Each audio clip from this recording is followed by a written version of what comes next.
Hello po sa inyong lahat mga ka-crypto. Ako po si Pinoy Crypto Trader at sa video na ito ay atin pong pag-uusapan ang aking technical analysis dito po kay Toncoin ngayon pong July 11 taong 2024. Pero quick update lamang po tayo rito kaya diretso na po tayo sa pagte-technical analysis sa kanyang chart dito.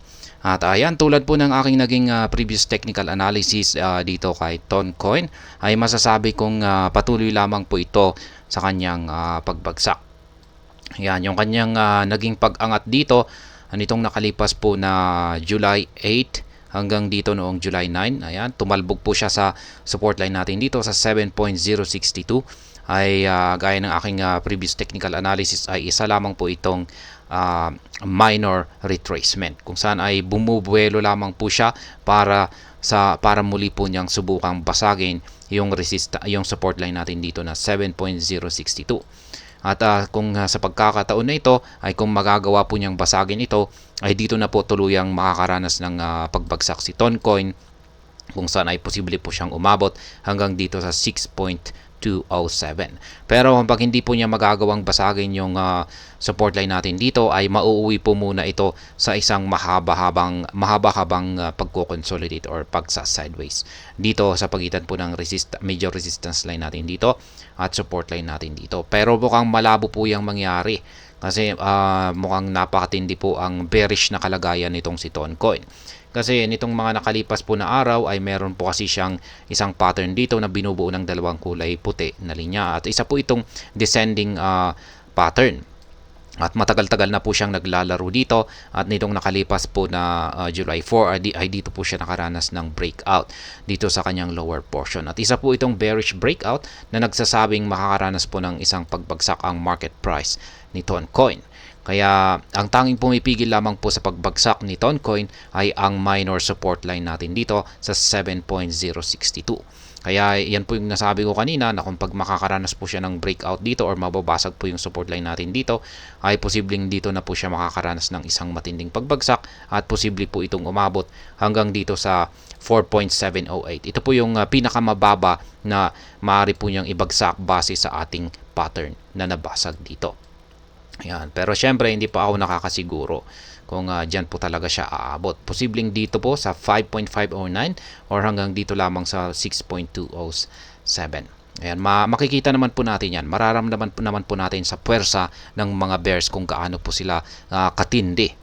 Ayan, kung gaano po katindi yung kanilang selling pressure kung sakaling nabasag yung support line dito sa 7.062. Pero ayan, napaka-bearish po kasi yung signal natin dito sa ating Hall Sweet Indicator kung saan ay nag-uumpisa pa lamang po siya. Ayan, ayan, maiksi pa lamang yung sukat yung haba ng ating Hall Sweet Indicator. Ibig po sabihin ay mahaba-haba pa ito na isang yung kanyang bubuuin na pangangatawan. Kaya ibig sabihin ay marami pang puwersa ang mga sellers para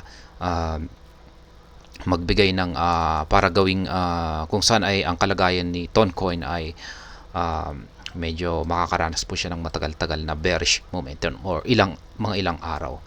At ganun din po yung ating QQE mod indicator dito kung saan ay yung mga nabubuong QQE bars natin dito ay mga kulay red. At sumasang-ayon po ito na yung mga sellers ang may puwersa at sila po yung kumokontrol sa market ni Toncoin ngayon. Kaya pag nagpatuloy po ito ay sa tingin ko ay mababasag yung support line natin dito at ito ay tuluyang babagsak. Kaya yan po ang aking technical analysis update sa araw na ito dito kay Toncoin. At ayan naman po yung aking mga live spot trading positions dito na nakaabang. Meron po akong dalawang sell pending order dito sa itaas na nakatapat po sa mga resistance line natin dito. Yung mga presyo na yan ayan na rin po yung ginamit ko sa pagsiset ng aking mga live spot trading positions dito. Ayan, dalawang sell pending order at saka tatlo naman pong mga buy pending orders dito sa ibaba na nakatapat naman po sa mga support line natin dito. Maaari po ninyong kopyahin yan kung nais po ninyong tularan yung aking simpleng paraan sa pagde-trade dito kay Toncoin.